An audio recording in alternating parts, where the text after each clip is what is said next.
Friends, ಎಲ್ರಿಗೂ ನಮಸ್ಕಾರ. ಇವತ್ತೊಂದು ಒಳ್ಳೆ ರೆಮಿಡಿ ತಗೊಂಬಂದಿನಿ. ಸೂಪರ್ ಇರೋಂಥ ಟಿಪ್ಸ್. ಇದು ಕ್ಯಾರೆಟ್ ಆಯಿಲ್ ಅಂತ. ಇದನ್ನ ನೀವು ಫ್ಲಿಪ್ಕಾರ್ಟ್ ಅಥವಾ ಅಮೆಝಾನ್ ಅಲ್ಲಿ ಸರ್ಚ್ ಮಾಡಿದ್ರೆ 100 ml ಗೆ 500 rupees ಇರುತ್ತೆ. ಇದನ್ನ ಮನೆಯಲ್ಲೇ ಹೇಗೆ ಮಾಡ್ಕೊಳ್ಳೋದು ತುಂಬಾ ಸಿಂಪಲ್ ಆಗಿ ತೋರಿಸ್ಕೊಡ್ತೀನಿ. 2 ತರ ಇರುತ್ತೆ, ಆದ್ರೆ ನಾನು ಒಂದ್ ತರ ತೋರಿಸ್ತೀನಿ. ನೆಕ್ಸ್ಟ್ ಬನ್ನಿ, ತಡ ಮಾಡೋದು ಬೇಡ, ಕ್ಯಾರೆಟ್ ಆಯಿಲ್ ಹೇಗೆ ಮಾಡೋದು ಅಂತ ಪಟಾಪಟ್ ತೋರಿಸ್ಕೊಡ್ತೀನಿ. ನೀರಿನ ಅಂಶ ಇರಬಾರ್ದು. ಒಂದು ಬಟ್ಟೆಯಲ್ಲಿ ನೀಟಾಗಿ ಒರೆಸ್ಕೋಬೇಕು. ಒರೆಸ್ಕೊತಾ ಇದ್ದೀನಿ ನೀಟಾಗಿ. ನೀರಿನ ಅಂಶ ಇರಬಾರ್ದು, ಆಯಿಲ್ ಹಾಳಾಗುತ್ತೆ.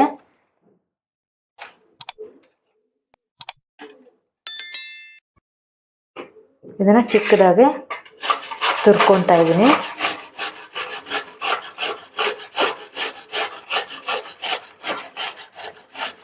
ಕ್ಯಾರೆಟ್ ತುರ್ಕೊಂಡಿದ್ದೀನಿ, ಸಣ್ಣಗೆ ತುರ್ಕೊಂಡಿದ್ದೀನಿ. ಈ ಥರ ಬಟ್ಲನ್ನ ತೊಗೊಂಡಿದ್ದೀನಿ. ಈ ಬಟ್ಲಿಗೆ ಕೋಕೋನಟ್ ಆಯಿಲ್ ಹಾಕ್ತಾ ಇದ್ದೀನಿ. ನಿಮಗೆ ಆಯಿಲ್ ಎಷ್ಟು ಬೇಕು ನೋಡ್ಕೊಂಡು ಹಾಕೊಳ್ಳಿ. ಗಾಣದಿಂದ ಮಾಡಿರೋ ಆಯಿಲ್ ಆದರೆ ತುಂಬ ಚೆನ್ನಾಗಿರುತ್ತೆ. ಸೊ ನನ್ನ ಹತ್ರ ಖಾಲಿಯಾಗಿದೆ. ಈಗ ರೆಡಿ ಆಯಿಲ್ಗೆ ಕೋಕೋನಟ್ ಆಯಿಲ್ ಹಾಕೊತಾ ಇದ್ದೀನಿ. ಈಗ ಕ್ಯಾರೆಟ್ ತುರಿನ ಇದ್ರೊಳಗಡೆ ಹಾಕ್ಕೊಳ್ಳೋಣ. ಇದು ಮುಳುಗೋ ಥರ ಇರಬೇಕು ಆಯಿಲು. ನಿಮಗೆ ಎಷ್ಟು ಬೇಕು ನೋಡಿ ಮಾಡ್ಕೊಳ್ಳಿ. ಇದು 3 months ಕೂಡ ಸೇವ್ ಮಾಡಿ ಇಟ್ಕೋಬೋದು. ಈಗ ಕಡಿಮೆ ಆಗಿದೆ ಆಯಿಲ್ ಅನ್ನಿಸ್ತಾ ಇದೆ. ನಾನು ಇನ್ನೊಂದು ಸ್ವಲ್ಪ ಹಾಕ್ಕೊತಾ ಇದ್ದೀನಿ. ಇದು ಹೊಟ್ಟೆ ಎಲ್ಲ ಮುಳುಗಬೇಕು ಕ್ಯಾರೆಟ್.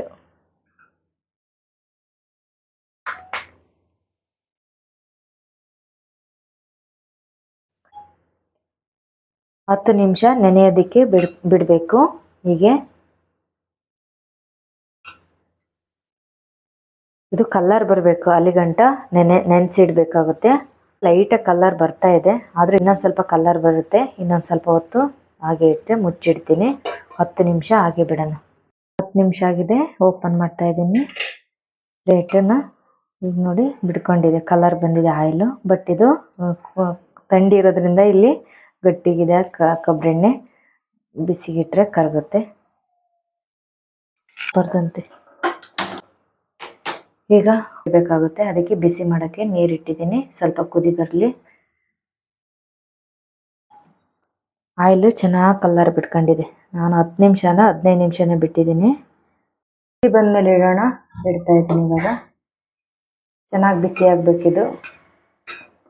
ಕ್ಯಾರೆಟು ಅಂಶ ಚೆನ್ನಾಗಿ ಇಳ್ಕೊಂಡ್ರೆ ಸರಿ ಆಗುತ್ತೆ. ಬಿಸಿಯಾಗಿದೆ. ಈ ಥರ ಸ್ವಲ್ಪ ಬಿಸಿ ಆದರೆ ಸಾಕು. ಕ್ಯಾರೆಟ್ ಅಂಶ ಎಲ್ಲ ಚೆನ್ನಾಗಿ ಇಳ್ಕೊಂಡಿದೆ, ಕಲರ್ ಚೆನ್ನಾಗಿ ಬಂದಿದೆ. ಈಗ ತಗೊತಾ ಇದ್ದೀನಿ ಪಾತ್ರೆನ.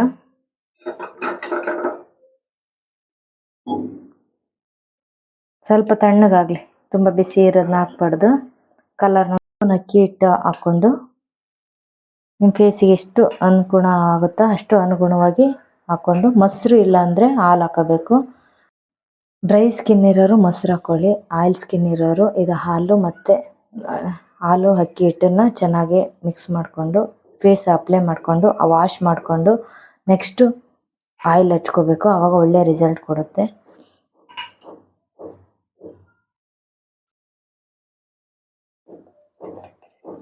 ಇದು ಈಗ ಹಚ್ಚಿ ತೋರಿಸ್ತೀನಿ ನೋಡಿ. ಇದು ತುಂಬ ನೈಸ್ ಇರಬೇಕು, ಇಲ್ಲಾಂದರೆ ತರಿ ಇದ್ದರೆ ಇದು ಸ್ಕ್ರಬ್ ಮಾಡುವಾಗ ನೋವಾಗೋ ಚಾನ್ಸಸ್ ಇರುತ್ತೆ. ಆಮೇಲೆ ಸ್ಕ್ರ್ಯಾಚಸ್ ಆಗುತ್ತೆ. ಅದಕ್ಕೆ ಇದರಿಂದ ಫಸ್ಟು ವಾಶ್ ಮಾಡಿಕೊಂಡು ನೆಕ್ಸ್ಟ್ ಆಯಿಲ್ ಹಚ್ಚಬೇಕಾಗುತ್ತೆ.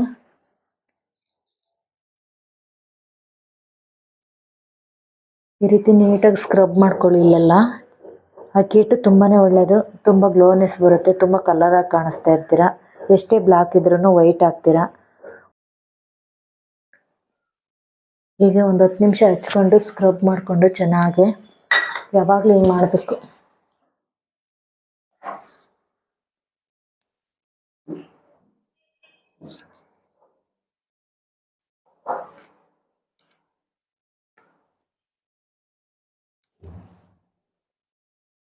ಸುತ್ತ ಎಲ್ಲ ಬ್ಲಾಕ್ ಇರುತ್ತಲ್ಲ, ಅಂಥವರೆಲ್ಲ ಇಲ್ಲಿ ಸ್ವಲ್ಪ ಸ್ಕ್ರಬ್ ಮಾಡ್ತಾ ಇರಬೇಕು ಯಾವಾಗಲೂ, ಅವಾಗ ಹೋಗುತ್ತೆ.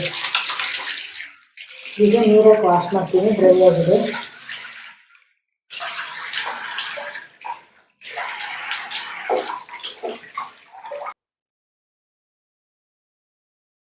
ಬಟ್ಟೆಯಲ್ಲಿ ಹಿಂಗೆ ಪ್ರೆಸ್ ಮಾಡಬೇಕಷ್ಟೇ, ಜಾಸ್ತಿ ಹಿಂಗೆ ತಿಕ್ಕಿ ತಿಕ್ಕಿ ಪ್ರೆಸ್ ಮಾಡಿ ಒರೆಸ್ಬಾರ್ದು ಫೇಸು.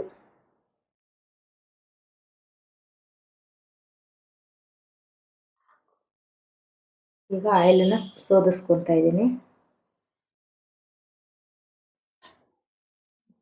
ಪ್ರೆಸ್ ಮಾಡ್ತಾ ಮಾಡ್ತಾ ಆಯಿಲ್ನ ಬಿಡಿಸ್ಕೋಬೇಕು ನೀಟಾಗಿ.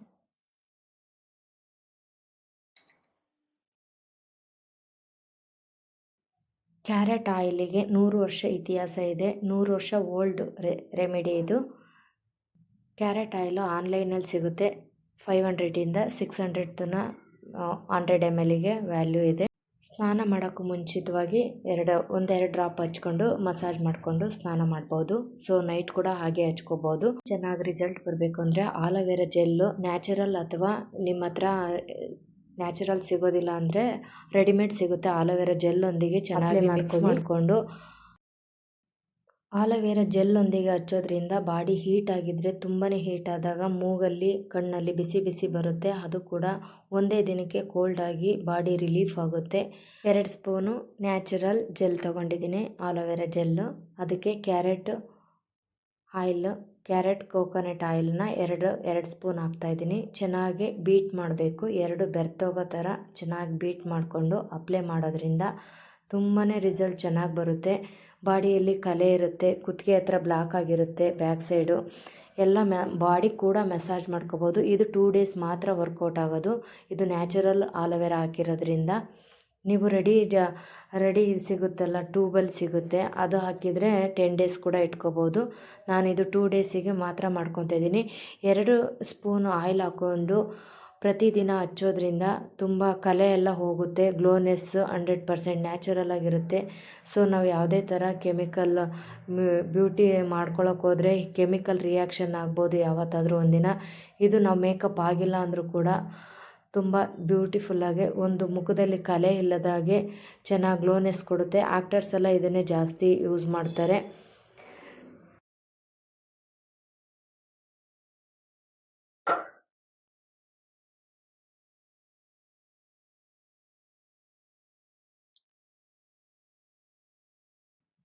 ಕಣ್ಣಲ್ಲಿ ಬ್ಲಾಕ್ ಇರುತ್ತೆ. ಮಸಾಜ್ ಮಾಡ್ಕೊಳ್ಳಿ, ಫೇಸ್ ಪ್ಯಾಕ್ ಚೆನ್ನಾಗಾಗುತ್ತೆ, ಗ್ಲೋನೆಸ್ ಕೊಡುತ್ತೆ 100%. ಯಾವುದೇ ಥರ ಕೆಮಿಕಲ್ ಕ್ರೀಮ್ ಹಿಂದೆ ಹೋಗಬೇಡಿ. ಯಾವತ್ತಿದ್ರೂ ಅದು ಸ್ವಲ್ಪ ಏಜ್ ಆಗ್ತಾ ಅದು ಕೆಮಿಕಲ್ ಸುಟ್ಟೋಗುತ್ತೆ, ಬರ್ನ್ ಆಗುತ್ತೆ ಸ್ಕಿನ್ನು. ಸೊ ನ್ಯಾಚುರಲಾಗಿ ಮಾಡ್ಕೊಳ್ಳೋದ್ರಿಂದ ಯಾವತ್ತಿದ್ರೂ ಬ್ಯೂಟಿಯಾಗಿ ಕಾಣಿಸ್ತೀರಾ. ಸೊ ನಾನು ಯಾವಾಗಲೂ ಇದೇ ಥರ ನ್ಯಾಚುರಲಾಗಿ ಮನೇಲೇ ಯಾವ ರೆಮಿಡಿ ಆಗುತ್ತೋ ಆ ರೆಮಿಡಿನ ಮಾಡ್ಕೊಳ್ಳಿ. ಇದೇ ರೆಮಿಡಿ ಅಂತಲ್ಲ, ಸೊ ನ್ಯಾಚುರಲಾಗಿ ಯಾವ್ದು ಮಾಡಿದ್ರೂ ಕೂಡ ಅದು ಲೈಫ್ ಟೈಮ್ ಚೆನ್ನಾಗಿ ವರ್ಕೌಟ್ ಆಗುತ್ತೆ ಅಂತ ಹೇಳೋಕ್ಕೆ ಇಷ್ಟಪಡ್ತೀನಿ. ಈ ವಿಡಿಯೋ ನಿಮಗೆ ಏನು ಅನ್ನಿಸ್ತು ಅಂತ ಹಾಗೆ ಒಂದು ಲೈಕ್ ಕೊಡಿ. ಹಾಗೆ ನಿಮ್ಮ ಫ್ರೆಂಡ್ಸ್ಗಳಿಗೆ ಶೇರ್ ಮಾಡಿ. ಈ ಕ್ಯಾರೆಟ್ ಆಯಿಲ್ ಬಗ್ಗೆ ಏನು ಹೇಳ್ತಾರೆ, ಅವರಿಗೆ ಗೊತ್ತಿದ್ದರೆ ಓಕೆ, ಗೊತ್ತಿದೆ ಎಸ್ ಅಂತೇಳಿ ಕಮೆಂಟ್ ಹಾಕಿ. ಗೊತ್ತಿಲ್ಲದವರು ಒಳ್ಳೆ ಯೂಸ್ಫುಲ್ ಆಯಿತು ಅಂತ ಒಂದು ಕಮೆಂಟ್ ಹಾಕಿ. ನಾನು ಇದೇ ಥರ ಟಿಪ್ಸ್ ಕೊಡೋದಕ್ಕೆ ನಿಮಗೆ ಟ್ರೈ ಮಾಡ್ತೀನಿ. ಸೊ ನಾನು ತುಂಬಾ ಮನೆಯಲ್ಲೇ ನ್ಯಾಚುರಲಾಗಿ ಟಿಪ್ಸ್ ಮಾಡ್ತಾನೇ ಇರ್ತೀನಿ. ಸೊ ಅದನ್ನು ನಿಮಗೆ ತೋರಿಸ್ಕೊಡೋಕ್ಕೆ ಪ್ರಯತ್ನ ಮಾಡ್ತೀನಿ. ನೆಕ್ಸ್ಟ್ ವಿಡಿಯೋ ಒಂದು ಒಳ್ಳೆ ವಿಡಿಯೋದೊಂದಿಗೆ ಮತ್ತೆ ಸಿಗ್ತೀನಿ. ಹಾಗೆ ಏನು ಅನ್ನಿಸ್ತು ಅನ್ನೋದಕ್ಕೆ ಕಮೆಂಟ್ ಮಾಡಿ. ಹಾಗೆ ಸಬ್ಸ್ಕ್ರೈಬ್ ಮಾಡ್ಕೊಳ್ಳಿ, ನಮ್ಮ ಚಾನಲ್ಗೆ ಸಪೋರ್ಟ್ ಮಾಡಿ. Thank you.